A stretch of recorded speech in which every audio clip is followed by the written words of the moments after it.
On tonight's episode of the Dugout Report, we will be going over previewing 6-weekend series, should Jordan Lawlar play every day, our best and worst of the first quarter of the season, reviewing some Jim Bowden trade ideas, and 3 bold predictions for the weekend. So why don't we hop into the first order of business, and that is the weekend preview, 6-weekend series. And Bradley, you have the honor of going first.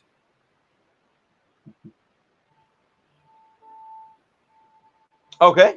I'll start with the Red Sox and the Orioles, which is a doubleheader on Friday. So they have a game at 1:35 and one at 7:10. So I believe this game got rained out, so they have a doubleheader. And they finish on Sunday, so it's going to be a 4-game series. The next one will be the Brewers and the Pirates. The one after that will be Texas in Chicago to play the lonely White Sox. I'll take the Phillies and the A's, the Marlins and the Angels, and the D-backs and the Cardinals. I think will be my 6 for this weekend. Okay, so I did the same thing, but I also did what time the games start. So my first one, of course, as you know, as a Rays fan, I always have to go with the Rays. They got 3 at home against the Blue Jays. And game 1 is Friday at 7:05. Game 2, Saturday at 7:05, which is weird because normally on Saturday, the Rays games are at not 7:05. They're normally at 4:10. And then Sunday is at 1:40. Next, I've got the Reds. They got 3 at home against the Cubs. And it starts tomorrow with game 1, Friday at 6:40, which weird start time. Normally, same thing with the Reds. Normally, Friday, their games start at 7:10. But I guess Friday night, they don't want people being out late. And so 6:40, Saturday 4:10, and Sunday 1:40. Then we got the Detroit Tigers, the best team in baseball, which is a hint at a segment later on. But they have a 4-game set with the Cleveland Guardians, which Bradley and I have talked about numerous times. Why don't the Guardians just go back to being called the Indians? Mm-hmm.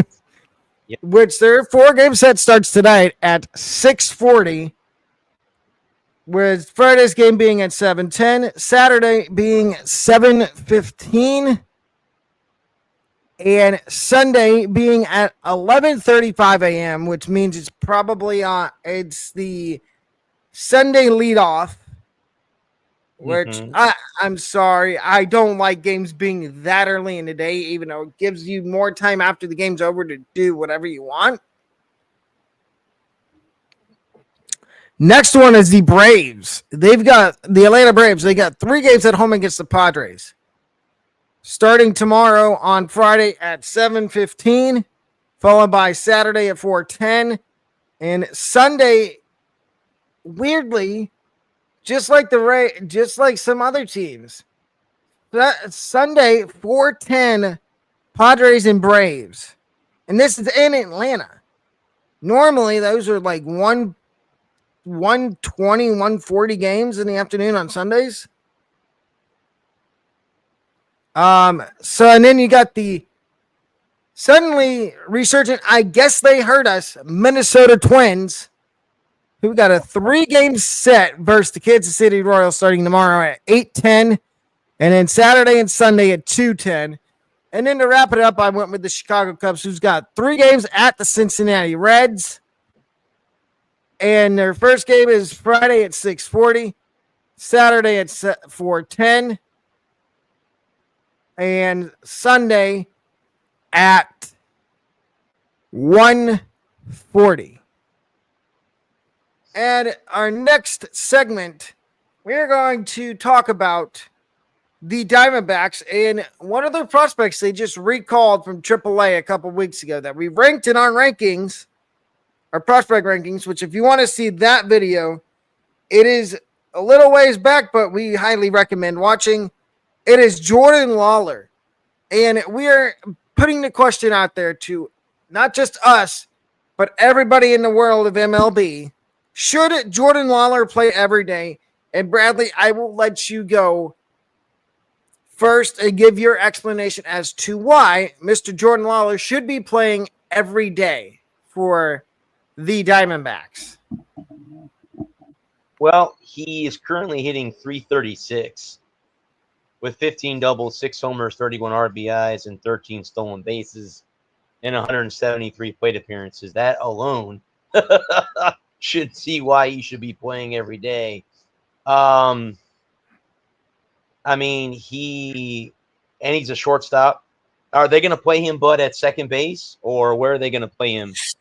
So, from what their GM, Mike Hazen, said, they're going to play him at second, short, and third base to give the regular guys that play those three positions days off. Which, let me get into my original thinking here was, I was going to say, and I'm still going to say he should play every day at third base.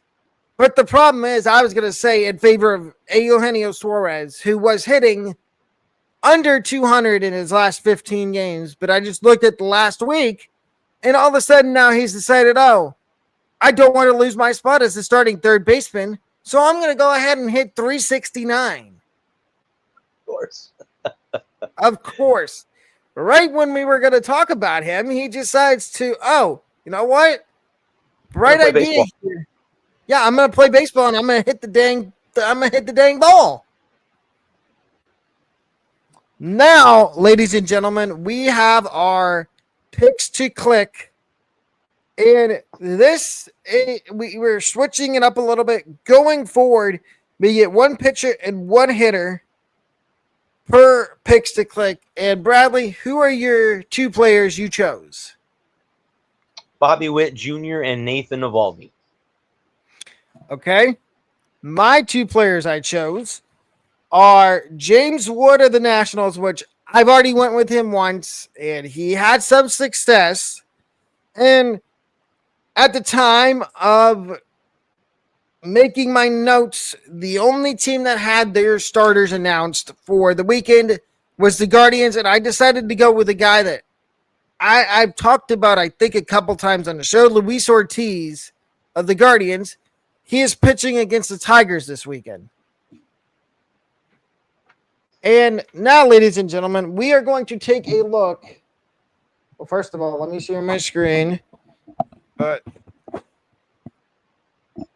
we are going to take a look at Jim Bowden.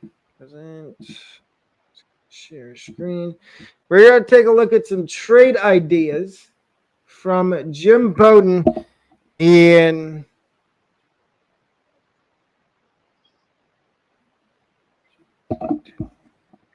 maybe not.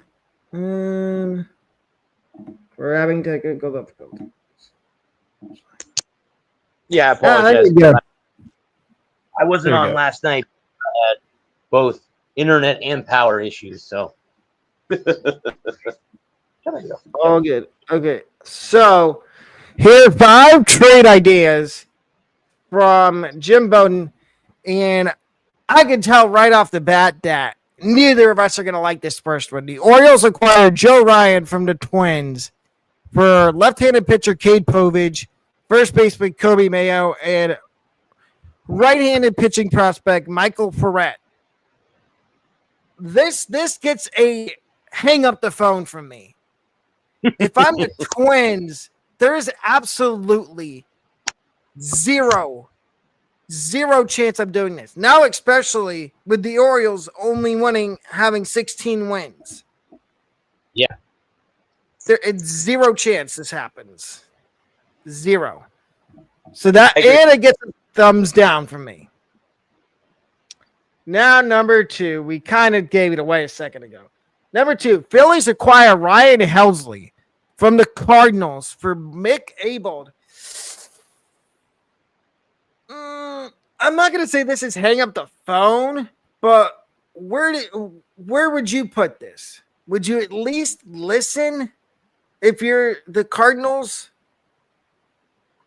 I would. I mean, again, with the Cardinals being where they're at the moment, as far as record wise, and if Helsley happens to be somebody who you can build on in the future, why not? Why not pull the trigger? I mean, obviously, if the Phillies need, so yeah. I mean, other way around. Sorry, Hazy would go to Philadelphia. I'm sorry, I didn't read that correctly. Helsley's a pending free agent. Yeah, and then I'm going to add something. The Phillies just lost Jose Alvarado for 80 games. Was it for PEDs? Yep. And now they're asking Romano to be their closer. So if I'm the Phillies, I say yes to this. But I ask the Cardinals if you can take one of their other pitching prospects other than Abel. Because Abel just made his major league debut on Sunday, and he struck out 9 batters in 6 innings. Nice. Okay. And so I'm saying yes to this, but if I'm the Phillies, I'm saying yes, but I want to give you somebody else other than Mick Abel. Okay. Maybe maybe a Aiden Miller or a Alec Bohm, and then you could flip Bohm.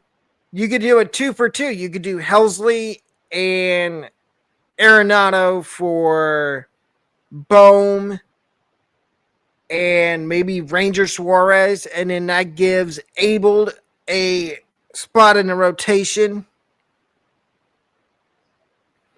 So that gets a yes from both of us. And now the next one. The Rangers acquire Luis Robert from the White Sox for center field prospect Dylan Drayling and left-handed pitching prospect Cole Drake. If I'm the White Sox, am I hanging up the phone? Or am I saying give me a better offer? I would say give me a better offer. More than just those 2 prospects. Yeah, there's people out there that say, oh, Robert's not going to fetch the kind of return you think he is. I say I think the opposite. I think he's going to fetch you at least 3 or 4 big-time prospects in return and possibly a roster player that's already up in the big leagues. So if I'm the Rangers, I'm saying we want Luis Robert, but we, on the White Sox end, we want a better prospect package in return. Because Drayling and Drake are not, I think they're in like single A and double A. So they're a little ways away from the big leagues. And what do the White Sox need right now? They need guys that can help them now in the majors. Wow. Tigers acquire Nolan Arenado from Cardinals for right-handed pitching prospect Josh Randall and third base prospect Carson Rucker. Are you doing this if you're the Tigers? Hey, you know what? The Dodgers can get all the good players. Why not? You are the best team in the league right now. So if you can add to that arsenal and help you win. Tigers, not the Dodgers. No, that's what I'm saying. The Dodgers have a lot of good players, and Arenado would already add to what the Tigers already have. So if you bring him in, absolutely. You would just add to the fuel to get you to maybe possibly facing the Dodgers in the World Series. Absolutely, if I'm the Tigers. absolutely do I this. see. I did this, but if I'm the Cardinals, I mean, I know Arenado's in his mid 30s, but do you think you can get a bigger return for him? I mean, it depends on. I mean, Like, I wouldn't mind the two prospects they're getting back, but they also have a guy in Jace Young who's in AAA. Do you think the Cardinals would ask for him to be included in this deal for Arenado? it's a possibility. Yeah, And the other thing is, would the Tigers be willing to take on the money that Arenado brings with him? I would Because probably that's have to. what. Because Cardinals that's have what held. Yeah, Cardinals would have to eat some of the money. Because what happened in the offseason when Arenado wanted to be traded? Nobody wanted to take the money. Nobody wanted to take his contract. So does this get a yes or no? I say yes. I say yes as well. But the prospects are fine, but I would ask for Jace Young. And the last one. Royal.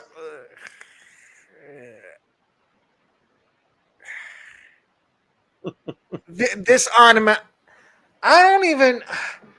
Do I want to say no to this? Because we've seen Soler in Kansas City before. Mm-hmm. And I know Ben Joyce is out for the Angels, but the Angels have actually been playing better than everybody thought they were. I would say no because of the recent success that LA's had. Yeah. I would say no too, but if they do do a trade, it will be with Kansas City, but I think it might be for a different outfielder. I think it will be for a guy that's not on this trade ideas from Jim Bowden. I think it would be for Taylor Ward, because where has Kansas City been struggling in the outfield? Right field. And I know Taylor Ward's been playing in left, but you can easily move him over to right. If you take Soler out and you put a Taylor Ward in there, that gets an automatic yes, because you need help in the outfield. And Soler is not an outfielder. He's a pure DH. So Bowden got 2 yeses from us and 2 no's. Mm-hmm.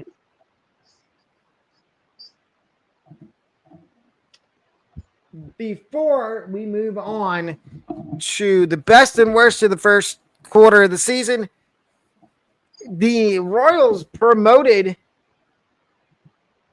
and I forgot to tell Bradley this, the Royals promoted Jack Caglione to AAA last week. But it sounds like they want to try him in the outfield. Interesting, because I know he played first at Florida and he pitched, so that's interesting. And the reason they're saying that they want to try him in the outfield is you look who, and it's right field they're trying him in. Not left, not center. They're trying him out in right field because Hunter Renfroe's forgotten how to hit, which, shocker. Ever since he left the Rays, he's forgotten how to hit. And that's no offense to any of the other guys that leave the Rays and end up having great careers. But they're trying Caglione in the outfield for that reason. And they think that might be able to get him up to the big leagues quicker than him playing first base, because he's blocked at first base by Pasquantino and he's blocked at DH by Salvador Perez. Which I like Salvador Perez, but in hindsight, do you think he needs to retire? I think he's getting to that point. Yeah, I mean, I would say if not the end of this year, I would give him one more year and that's it. And then I'd hang it up. Yeah. Okay. Now we get to our best and worst of the first quarter of the season, and we're going to start with the best. And we start with the best rotation in MLB. Who did you have for that award? The Detroit Tigers. What is their rotation ERA? Let's see. So, it does not give me that stat. I looked it up the other day. They were in like the top, I think, 10. Actually, let me look that up. But so you're looking for the overall best ERA. Best rotation. Best rotation, I went with the New York Mets. They have a 2.94 rotation ERA. And the reason I went with them, and I want to shout out a guy that used to be on the Angels, and he was gosh darn awful on the Angels, and now he's a starter on the Mets. And it seems like that pitching lab for the Mets has worked wonders on him. It is Griffin Canning. He is my standout in that for the Mets rotation, which is a 2.94 ERA. And if you would have told me in the offseason that Griffin Canning was going to sign with the Mets and he was going to be one of their best pitchers, I would have told you, what planet are you living on? Because if you look at his ERA from the Angels when he was with them last year, he was horrendous. They ended up taking him out of the rotation and putting him in the bullpen. So that is the best rotation. The best rookie, I went with White Sox Rule 5 draft pick, pitcher Shane Smith. And I don't believe Shane Smith had any big league experience last year. He comes over to the White Sox, and he's been one of the bright spots for the White Sox and their struggles this year. Who is your best rookie? I hate to be a homer. Hate to be a homer, but Christian Campbell. That's who I picked. That's my best rookie. So, yeah. I kind of figured you were going to do that. Best team. I think we're both in the same boat on this. I did the Detroit Tigers with a 33-17 record. And I think we could give ourselves a pat on the back. Didn't we say the Tigers were going to be one of the best teams in baseball this year? Yes. Yes, we did. I would agree with the Tigers as well, but yeah. And Tigers fans, don't get too comfortable though. Because that AL Central, it's still early enough in the season where if you're not careful, you can easily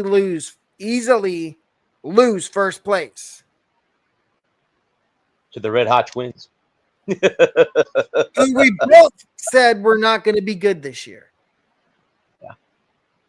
I mean, I was looking at that, Bud, the other day. We had just talked about them.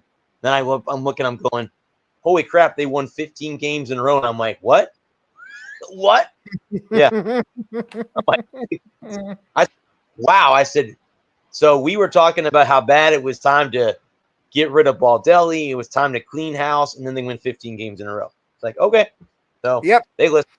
The next award for the first quarter of the season is best offense. And I went with the Chicago Cubs, who have scored 5.7 runs per game. And the standout has been a guy that both of us talked about in the preseason, in spring training, and throughout the offseason. And the Mets wish they probably had him right now. No, I'm not talking about Juan Soto because he is a Met. This guy was in the Javier Baez trade. Pete Crow Armstrong is the reason for the Cubs' success with their offense. 5.7 runs per game. And I may talk about the Cubs in a couple seconds. and another part of best of the first quarter of the season. But Bradley, who is your best offense?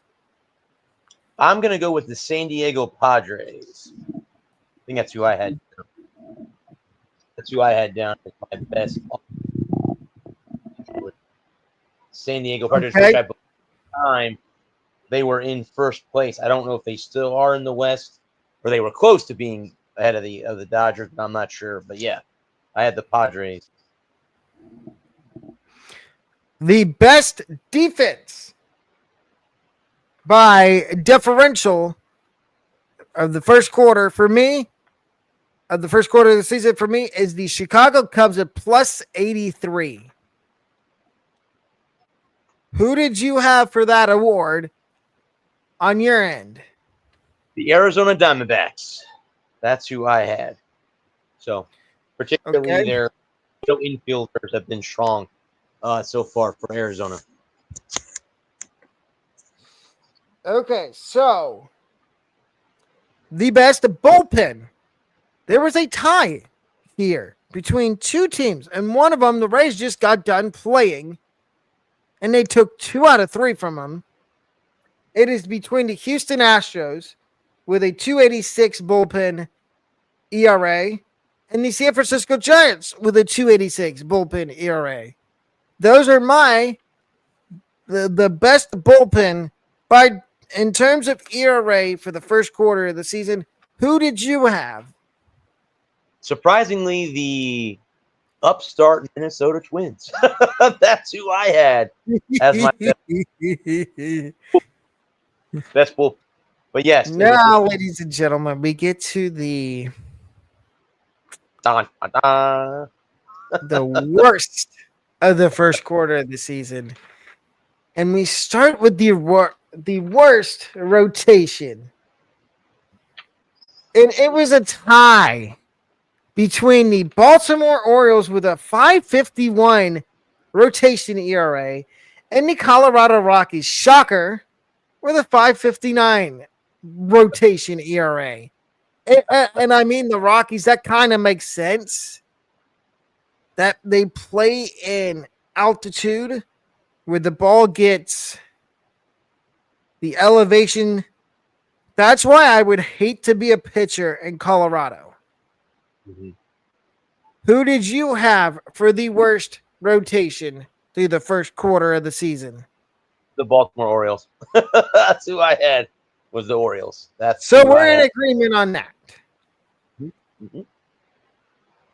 The worst defensive team, and no surprise here, I had the Colorado Rockies. I get this, a negative 157 run differential. Tell me you're bad without telling me you're bad.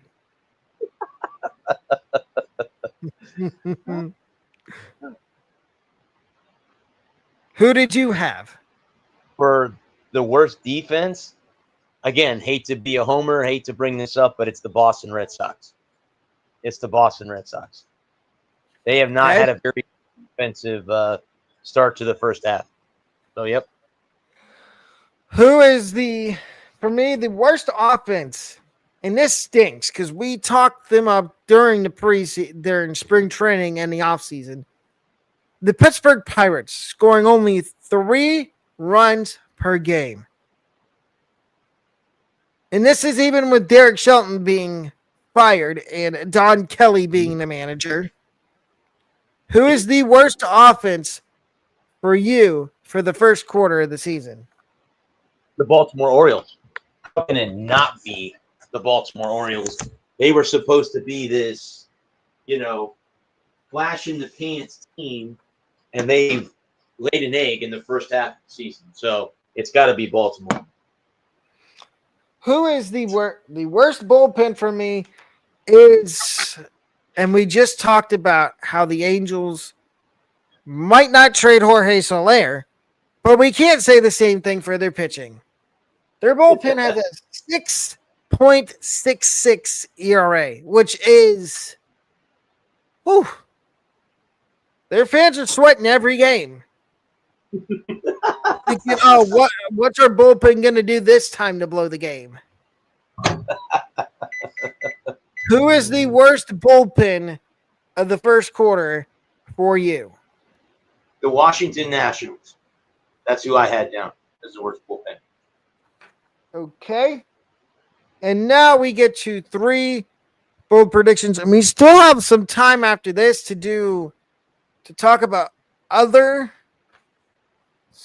Oh no, we still have other stuff to talk about. But what are your 3 bold predictions for this weekend's MLB games? This weekend, we went through our weekend series. I can see the Cubs and Reds kind of maybe going to a rubber match, meaning the game on Sunday will be, for the series. Those two teams are very good. I could see. Well, I mean, we all kind of hope, just like in hockey, when the Maple Leafs get eliminated, it's always a nice thing, unless you are a Leafs fan. But anytime the Yankees get swept, because everyone in the division, I think, outside of the Yankees are below 500 in the AL East, so the Yankees need to come back to earth a little bit. And then, of course, Bobby Witt Jr. has a great weekend for the Royals. So that's so, yeah. Here's my 3 bold MLB predictions for this weekend. Number 1, pitchers duel on Friday in Cincinnati between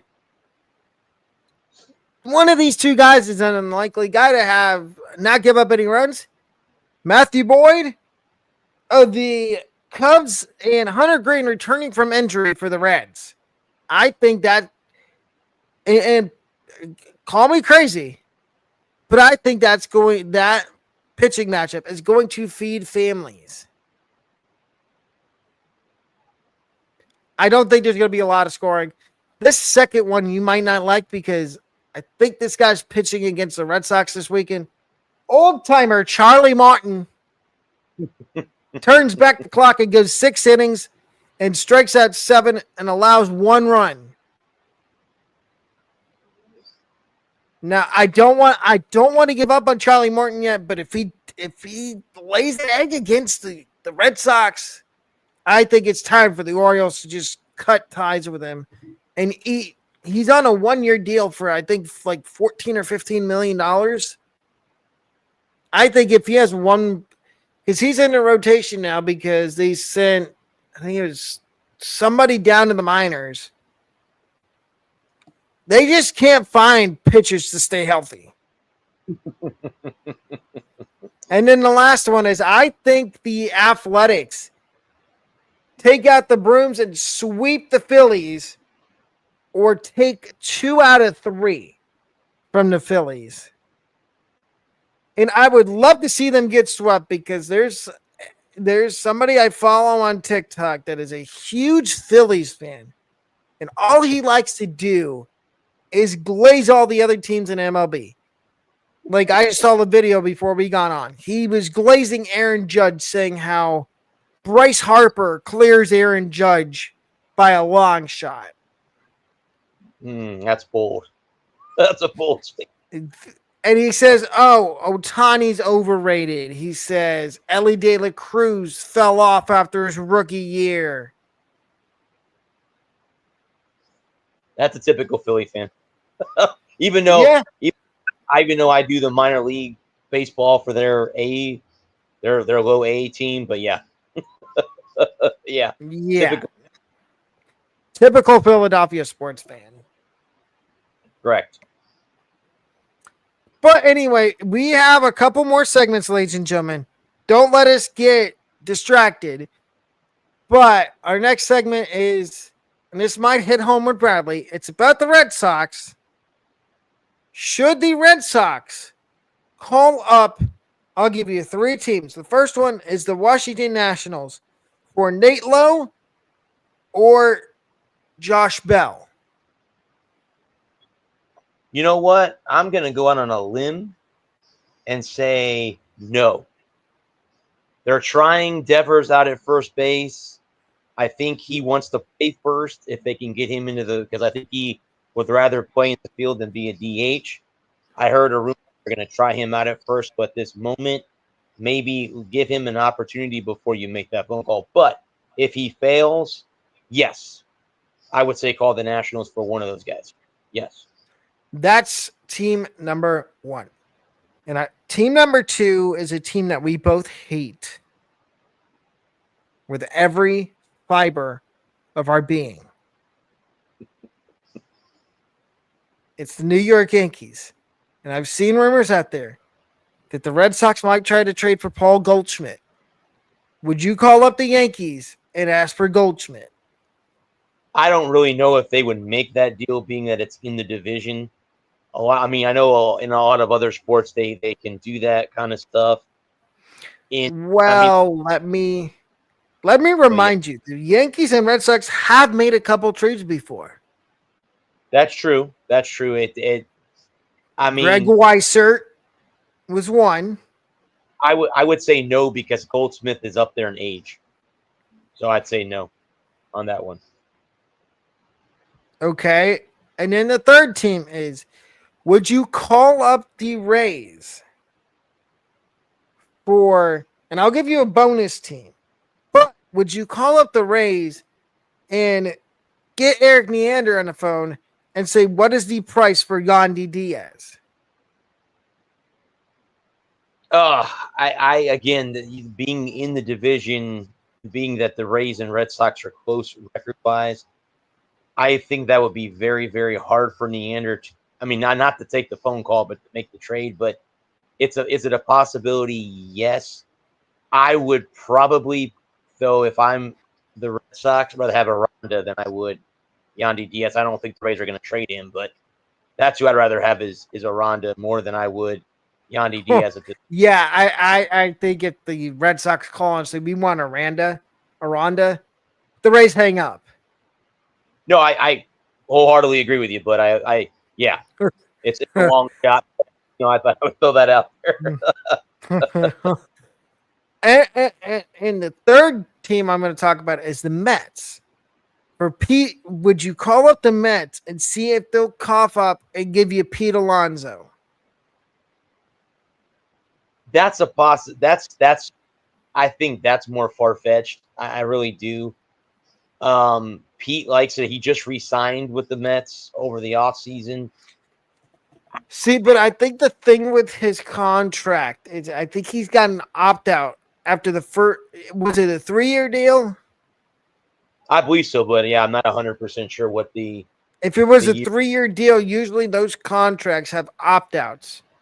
So if he feels like, oh, I had a good year and I can go back on the market and get big-time money, he can opt out of his contract. So it's basically like you're getting a rental. Yeah, but then what are you going to give up to get him to come for a rental player in Boston? That's. What would you be willing to give up? I don't want to say it, but would you be willing to give up Marcelo Meyer or Roman Anthony?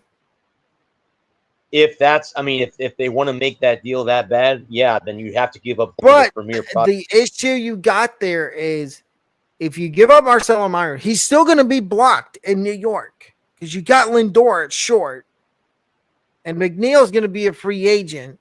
But they really like Ronald Acuna's brother. They really like Luis Angel Acuna. So where would you play Meyer if you were the Mets and you did trade for him?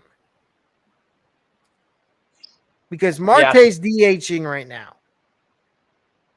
Yeah, well, and I think he is. He's an everyday DH as it is. So I can't see them making Marte play the field or sitting him out because they're one of their big bats in that lineup. So, you know what? Could you see if the Mets traded for Meyer? They need center. They need a center fielder. Could you see them asking him to try out center field? Yeah, that's a possibility. You make someone who, a lot of times some guys will move from positions and do very well. Other times they struggle. Perfect example, Javier Baez. Look what he's doing as a center fielder. He's having, some people want to say he's having a resurgence as a center fielder. Mm-hmm. And ladies and gentlemen, we were supposed to do this on Wednesday's show, but we're going to do it tonight. Who do we think are going to be buyers and sellers at the deadline? Name me 4 teams you think will buy at the deadline. Buy at the deadline. I'm going to put the Red Sox on that list. That's one. Trying to think. I would say if Rays? Rays definitely in that conversation. Maybe the Padres, depending on where they're at, how far they're behind. I would say the Pirates and the Giants, I'd say, would be my 4. I'd take San Francisco in that equation as well. Well, see, the Padres, I think they're going to be buyers, and there's one big reason. They need help in left field. Okay. Hayward's been horrific, which, sorry to say, but it kind of figures because he's getting up there in age.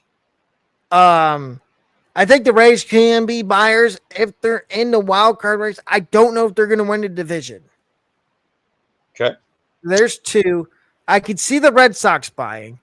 And I'll give you a sneaky team that I could see buying that nobody's talking about right now. The Cincinnati Reds. Now let's go to the other end of the podium. Who do we think is going to be selling? Obviously, I think we can both raise our hand and say the Orioles. I was just about to say that, Bud. Yep, I would say Baltimore has to be one of those teams that now you're not going to see them get rid of any of. They're not going to get rid of Rutschman or anybody Hauser. Yeah, they're not going to get rid of anybody like that. But they might get rid of. Their 4 likely trade chips are Cigano, Eflin, Mullins, O'Hearn. Mm-hmm. Yeah. I think those are the 4 guys that will get traded for the Orioles. So that's number 1. Who's your number 2 seller? Number 2 seller? That would be number 2. Can't say the Chicago White Sox because they're, unless they're getting rid of some of their prospects, but that would be stupid because they need to keep those young kids. Pirates? Yeah, I would say. I was going to say the Twins, but the Twins are on a hot streak, so I wouldn't say Minnesota. Well, yeah, but you never know. The Twins could fizzle out. True. So that was 3. Who's your last team that you think is going to sell? I was going to say the Rockies, but again, it just depends on. I'm going to say the Cardinals. I'm going to say the St. Louis Cardinals will be sellers at the deadline. Okay. My 4 sellers. The Orioles, who we just talked about. The Cardinals. This one's going to ruffle a few feathers. But I think it's time to break up what you have in Milwaukee. I think the Brewers are going to be sellers. I've heard people say Freddie Peralta, and I would love a Freddie Peralta in Tampa Bay or Cincinnati. Cincinnati's less likely because that's division. Mm-hmm. And my 4th seller, and I don't know if you really want to call him a seller because they've been trading everybody, even in the offseason. the Marlins. Their one big fish they still have is Sandy Alcantara. And when's he going to get moved? He got shelled against the Rays. We could briefly talk about when is the Sandy Alcantara domino going to fall? When does he get moved? Is it now or is it closer to the deadline? I would say probably, but I can't say. I mean, it's hard to say. I'd say I'd be on the fence on both. But I would say if you wait and something does happen to him, he gets hurt or something, then you lose that. If you trade him now, you can get assets in Miami for that. So, yeah. Yeah, I would say trade him now. Because like you said, if he gets hurt, yeah, see, you're not going to get the same return. Right now, you could get a team's, dare I say, top 4 prospects. Mm-hmm. Yeah, I think so. I mean, he's one of the elite players in the league. Look at the Rays. If you put a package, we can hypothetically do this because unlike Paul Skeens, who people need to stop saying the Pirates should trade him. That's not going to happen. And people that do that, they're just doing it for views because they have nothing better to talk about. Mm-hmm. To be more realistic, Skeens is staying in Pittsburgh. I think the only way Skeens leaves Pittsburgh is in free agency. I don't think he gets traded. And these people are already saying, oh, welcome to the Dodgers. Well, yeah, I wouldn't be surprised, but really, do they need any more pitching? I would actually, but out of all the teams that need pitching more than anybody, it'd be the Yankees over the Dodgers. Just saying. And I hate to say that. God, I'd hate to see him in the American League East. But that could happen. Unfortunately, that could happen. I rue the day that happens. The Rays will be screwed. I mean, I would love to see him in a Red Sox uniform, but I think he goes to the Yankees. If anybody in the AL East gets him, it's the Yankees before anybody else. But who knows? Maybe the Red Sox spend money. But hypothetically, let's talk trade packages for Sandy Alcantara. And we're going to start with the Rays. You would think they'd have to include maybe Carson, most likely Carson Williams, to start the package around. Mm-hmm. Oh, yep. So that's one. Then one of maybe, and I don't want to do this, but maybe Chandler Simpson has to be in the package. I was going to say, Bud, yeah, I would say a top prospect and somebody like Chandler Simpson in return. And I would hate that to happen because Chandler's off to such a great start here. And to see him go play south in Miami and then do well down there. But the Marlins need all the help they can get. True. That's true, Bud. No, that's true. That's true. Very true.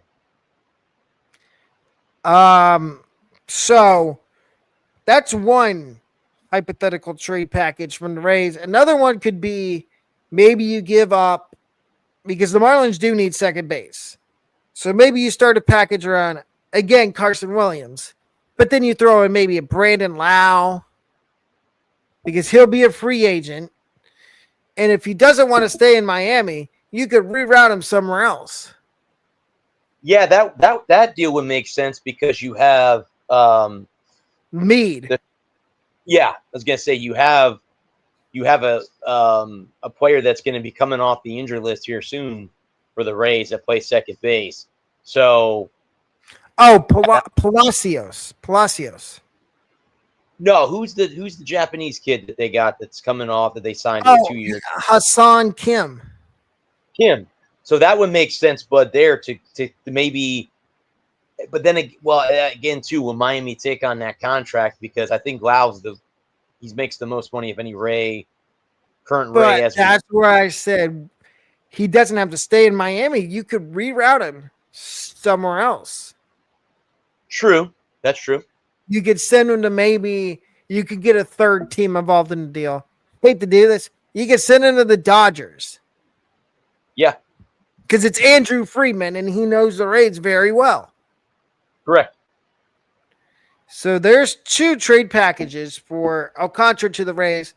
Now we go over to the Red Sox.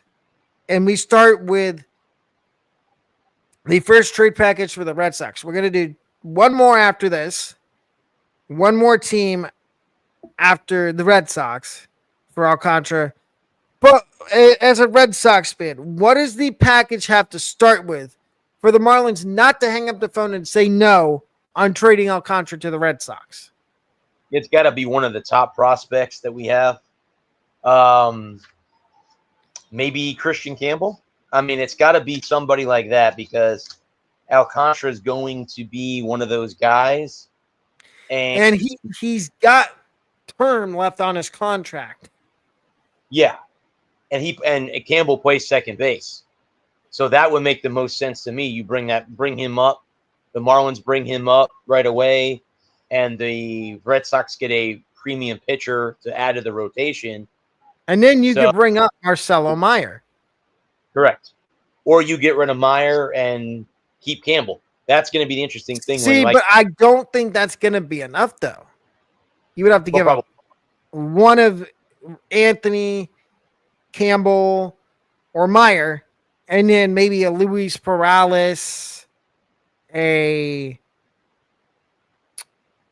the guy they just called up to AAA that was doing really good in spring?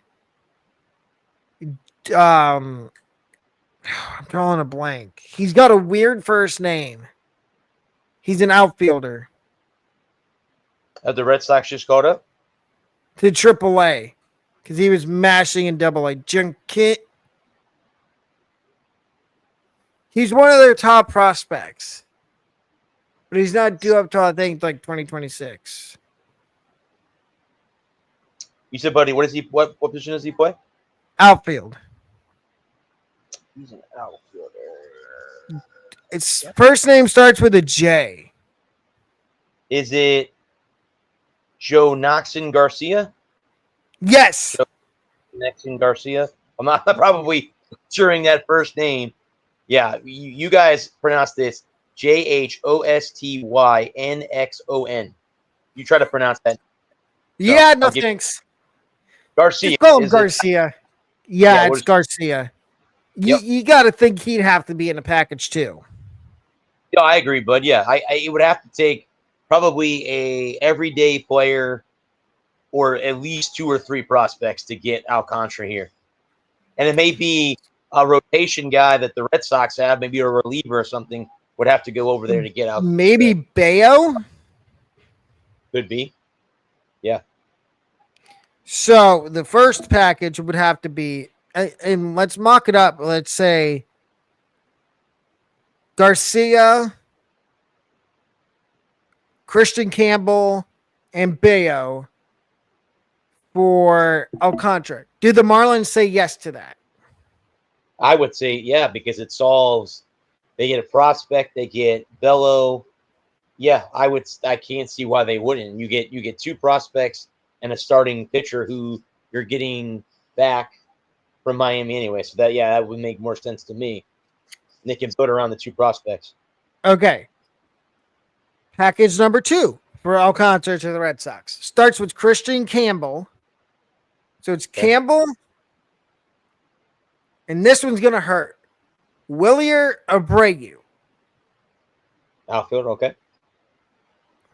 So Abreu, Campbell, Garcia, and Garrett Whitlock. Do the Marlins say yes? I would say yes. You're getting 4 players for 1. I would say yes to that deal if I'm the Marlins. Yeah, absolutely. Okay. So then the third one, the third team that we're going to mock up 2 trades for is the Cincinnati Reds. Okay. And they have, we've looked at their prospects. They have the prospects to pull it off. If you want to pull up you can pull up their prospect pool. So I think it would have to start around. And unfortunately, as a person that follows the Cincinnati Reds, it'd have to start around. Obviously, if they call and say, we want Ellie, they're hanging up. There is zero chance the Reds trade Ellie for Alcantara. Mm-hmm. So I think the package would have to start around somebody like Jake Fraley, because that's a controllable MLB bat.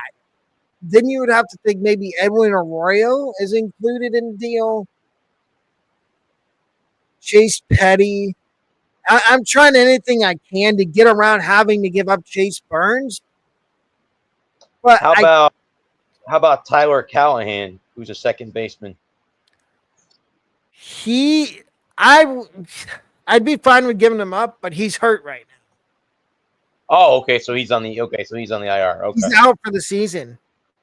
Oh, crap. Okay. So then that wouldn't be.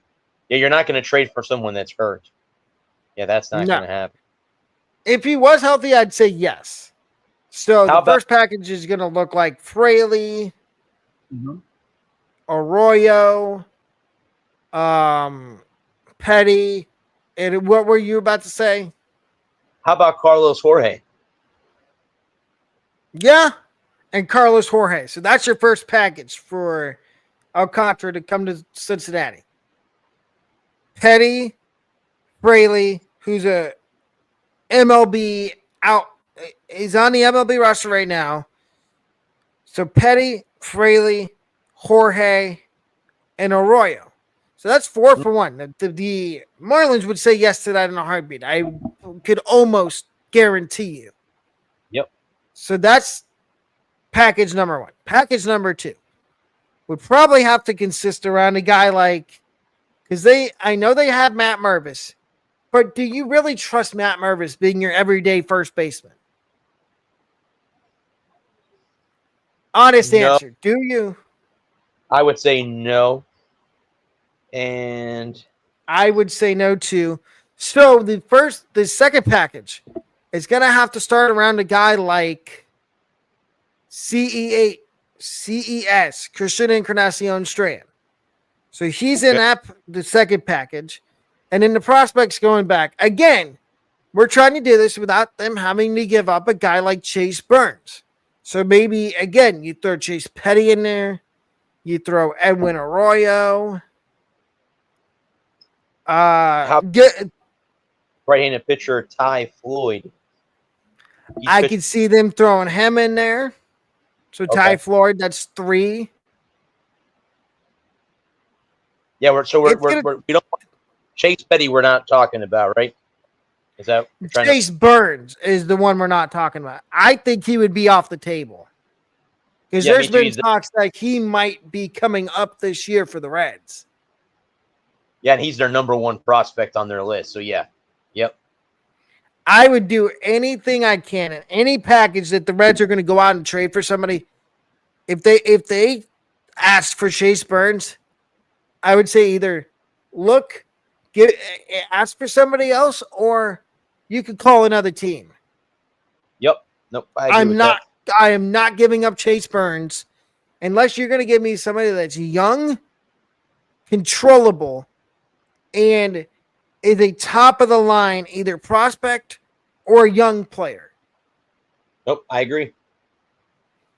So there's our trade packages for Sandy Alcantara.